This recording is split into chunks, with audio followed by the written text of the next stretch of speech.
Yo, kembali channel gua. Oke, kita akan bahas mengenai Superman and Lois episode ke-14. Oke, ini jujur aja adalah series dimana gua udah tunggu-tunggu banget setelah mereka udah sekian lama hiatus. Dan ternyata episode ke-14 ini menurut gua, oh my god, anjir, ini menurut gua sangat-sangat explode banget ya. Dan juga ini fight scene-nya dan juga misterinya dipertingkat lagi. Dan juga story-nya, story-nya udah mulai dipertajam, Mbak, karena gua jujur aja dari awal Superman and Lois tayang tuh udah mulai gua udah dapat banget bayangan dan juga banyak banget adegan-adegan dimana ini gak tidak di komik sama sekali. Dan juga villainnya Tal-Rho ini tidak ada di komik sama sekali. Jadi ini benar-benar pure villain dari CW Origins seperti itu ya. Makanya di sini ini udah peningkatan banget bagi CW bahwa mereka sudah mendapatkan series CDC yang berkelas banget, Pak. Ya ini Superman and Lois. Ini kerasa banget budgetnya, kerasa banget DOP-nya, kerasa banget di mana tetek bengeknya. Jadi gua udah lihat di sini, oh my god, bagus sih. Dan tidak ada SJW sama sekali. Ini menurut gua sangat bagus banget sih. Apalagi di episode ke-14 ini menurut gua adalah episode dimana menurut gua sangat-sangat tegang, Pak. Setelah Morgan ditangkap, gini, story-nya udah mulai berpanjang. Oke, sebelum kalian lanjut ke video ini, jangan lupa tekan tombol subscribe. Karena kalau kalian tekan tombol subscribe, maka gua akan lebih semangat lagi untuk buat video untuk kalian. Oke, jadi tekan tombol subscribe. Klik dan juga share video ini ke teman-teman kalian. Dan juga like video ini sebanyak-banyaknya. Karena kalau kalian like video sebanyak-banyaknya, maka gua akan lebih semangat lagi nih untuk buat video untuk kalian. Jadi yang penting like dan subscribe sebanyak-banyaknya. Oke, thank you. Oke, kita akan bahas mengenai Superman and Lois. Oke, seperti apa breakdown dari gua. Langsung kita masuk segmen ke DC Universe Indonesia.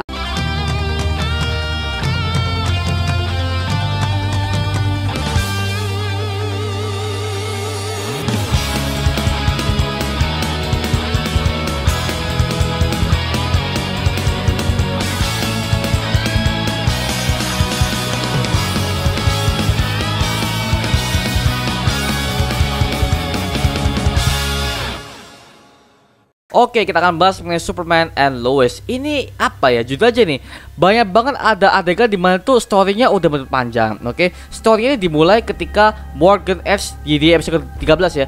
Dia itu sedang ada di depan matahari dan menyerap semua energi matahari. Karena kalau kita tahu ya, bangsa Kryptonian itu akan lebih kuat jika mereka terkena paparan dari matahari.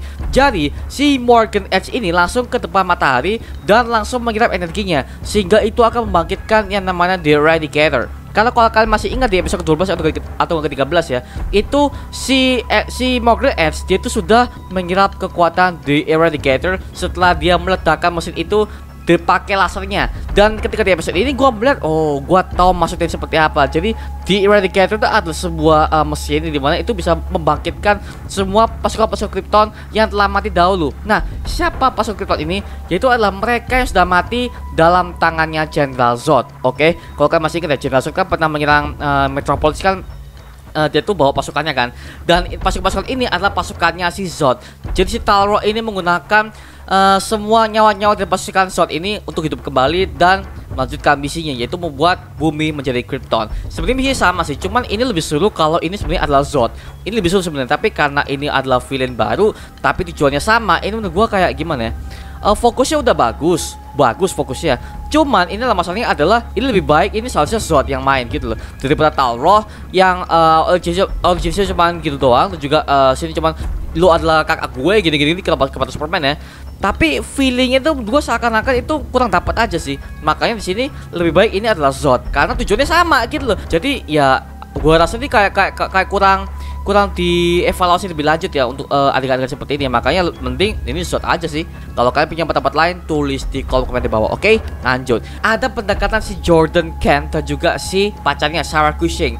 Dan mereka tuh setelah mereka pacaran tuh mereka kayak bucin-bucin banget ya, you know lah, zaman-zaman anak-anak SMA gitu ya. Mereka lagi bucin-bucinnya, mereka lagi yang namanya itu pacarannya lebih dekat gitu loh. Ya kayak orang yang mau cepet nikah lah. Dan ketika ada pendekatan seperti itu, gue juga aja seneng karena series ini tidak berfokus ke Superman doang, tidak berfokus ke Lois Lane doang, tidak berfokus ke Morgan Edge doang, tapi kita difokuskan ke karakter sampingannya ya, kayak anak-anaknya ini, mereka pacaran, mereka mabuk-mabukan juga, itu kayak zaman-zaman anak SMA banget lah gitu sih.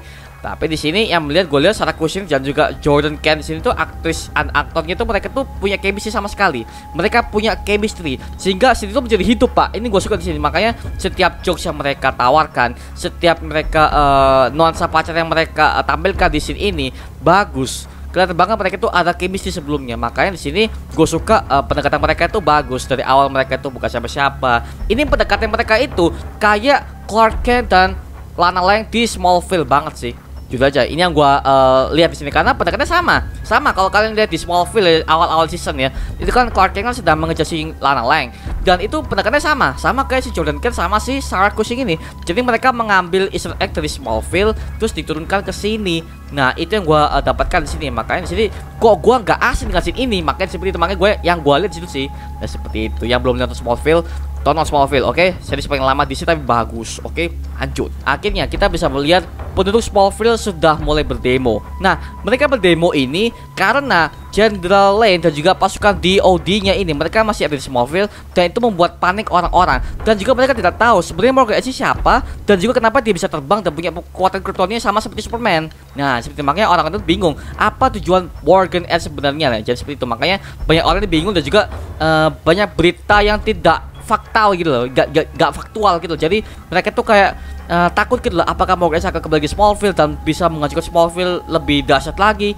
Mereka takut seperti makanya banyak orang yang pindah dari Smallville, terutama untuk keluarganya si Lana Lang ini, karena mereka sudah hancur di sana. Bapaknya gak punya pekerjaan dan mereka bingung nih, waduh kita makan gimana, terus kita membuat keluarga gimana. Itu gue merasakan tuh ada pendekatan keluarga di sini, ada pendekatan family-nya. Jadi gue bisa merasakan tuh struggle-nya keluarga Lana bagaimana, dan juga anaknya bagaimana, bapak ini yang waduh gue udah putus kerja bagaimana.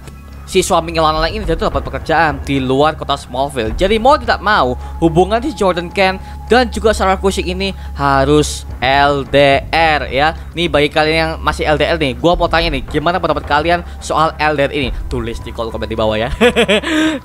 Nyambungnya ke situ loh. Oke, lanjut. Jadi Superman dan juga John Henry Irons yang membantunya itu akhirnya mereka menuju ke Metropolis, dan mereka menemukan bahwa Metropolis sudah dalam keadaan yang benar-benar cegat di sini ya.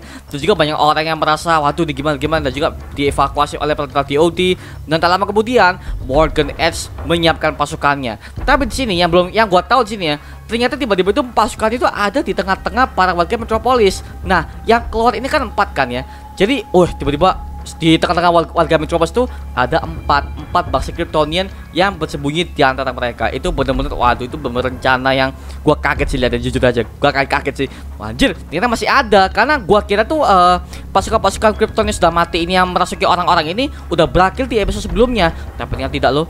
Dia masih ada, gila, aduh itu tegang sih gue sih. Dan juga ada adegan scene ya, scene ketika Superman bertarung ya di langit-langit itu Metropolis gini-gini, hancurin gedung-gedung bagaimana. Ini sama scene-nya kayak si John Henry Irons ketika dia melihat dunianya dihancurkan oleh Superman dan bangsa Kryptonian yang lainnya, sehingga John Henry itu langsung untuk membantu Superman yang ini ya, karena dia merasa dunia ini akan hancur seperti dunianya. Makanya dia tidak mau dunia ini hancur seperti yang pernah dia rasakan sebelumnya. Dan seperti itu makanya gua di sini John Henry Irons itu benar-benar punya bantuan backup yang benar-benar membantu banget lah, sehingga gua melihat di sini pendekatan John Henry Irons dengan Superman ini sudah membuat ada pendekatan sekali lah ya.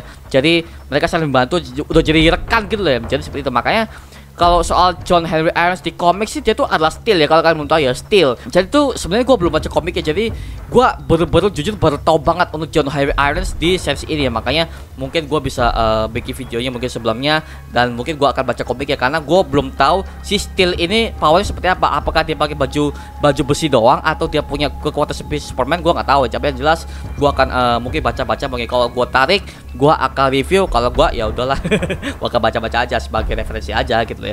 Oke, lanjut.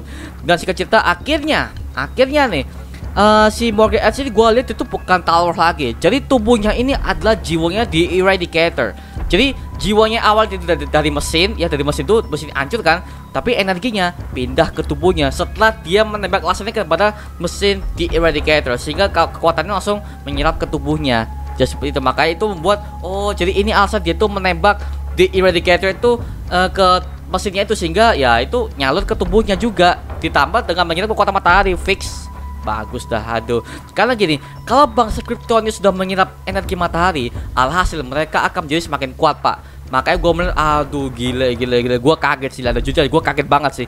Perbedaan cuma situ doang, cuman ya ujung-ujungnya pasti shot juga, nah gitu. Makanya di sini gue agak ngeh gitu sih dengan villain si Talroh ini, karena tanggung banget gitu loh. Kalau dia bisa dibuild sebagai villain sendiri, itu bisa membuat satu karakter ini menjadi epic gitu loh. Jadi nggak usah bawa nama-nama Zod, cuman lu langsung terjun aja gitu loh. Gua agak ngeh gitu ketika mereka ngomong Zod, General Zod. Aduh, sayang banget, itu yang gua tambahkan sini.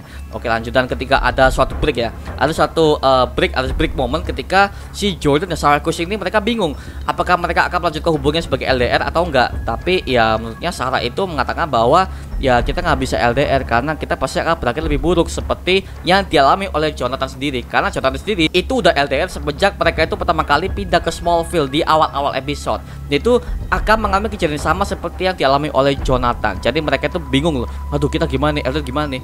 Ya elah gitu sih. Ya Jordan baik-baik aja karena Jordan kan kita bisa SMS, kita bisa texting, kita bisa chat, video call, VN. Itu kan udah kayak laki-laki kita sekarang ya.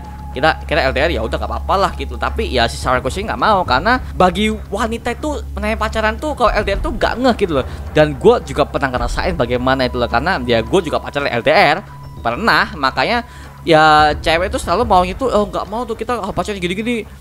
Ya kita cowok, kita biasa aja cowok, kita cowok ya lemen.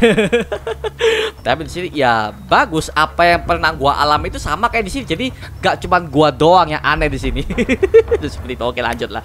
Dan ketika singkat cerita akhirnya bertanggal di Metropolis gitu ya. Dan jujur ketika mereka battle dengan para bangsa Kryptonian ini ya, itu gua ngeliat viewnya itu sama kayak Man of Steel banget sih. Man of Steel banget. Mereka menabrak gedung-gedung, gedungnya hancur gini-gini. Tapi ini sini nggak sebrutal Man of Steel ya, nggak sebrutal Man of Steel. Maksudnya nggak sebrutal CGI-nya. Ini CGI-nya itu mereka kayak menghancurkan beberapa gedung ada sih. Kalau di Man of Steel kan mereka kan menghancurkan beberapa gedung dan juga gedungnya tuh semuanya tuh hancur. Literally semua Metropolis tuh hancur pak. Makanya banyak banget korban jiwa di situ. Tapi kalau di situ beberapa gedung doang sih, nggak semua gedung ya. Dan itu ada sih ketika Lois Lane sedang meliput ya di atas gedungnya Daily Planet. Itu ada villainnya di belakang si Lar, itu si Lar di belakang itu kayak scene-nya kayak si Lois Lane versi Earth-nya si John Henry Irons ketika dia meliput dia dibunuh oleh Superman Black Suit ya. Dan di situ scene-nya sama cuma dengan villain berbeda. Dan itu menurut gua ini easter egg-nya udah ngetara ya kalau kita udah lihat Superman and Lois beberapa episode sebelumnya ya. Jadi tuh ada scene yang benar familiar banget loh. Nah ketika waduh ini Loisnya bakal mati nih. Enggak loh. Si John Henry Irons literally dia tuh kayak Thor pak. Kayak Thor banget, jadi dia palunya dia bawa kapak itu langsung di lar. Itu bagus sih, bagus banget. Itu gua lihat ini kayak Thor banget sih. Thor kan gitu kan, langsung dia ngelempar si kapaknya tuh kayak mental kemana-mana gitu loh. Dia tuh pakai teknologi gua nggak tahu apa namanya tapi just namanya ruwet banget pak. Tapi yang just itu keren banget sih John Henry Irons ini. Makanya kostumnya menurut gue tuh harus perlu ditingkatkan lagi. Oke.